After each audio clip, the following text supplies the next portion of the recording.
You ask Tiger to solve. This deals with linear equations with one unknown. The final result is x equals -1. Let's solve it step by step.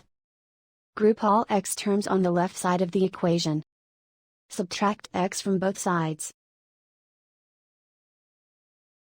Group like terms. Simplify the arithmetic.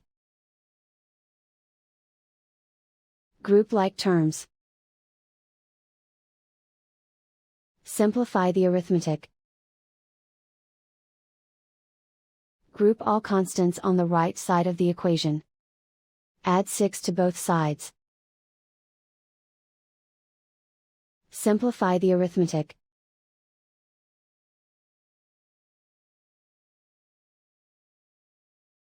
Isolate the x.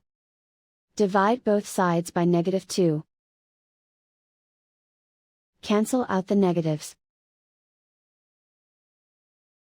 Simplify the fraction. Move the negative sign from the denominator to the numerator. Simplify the fraction.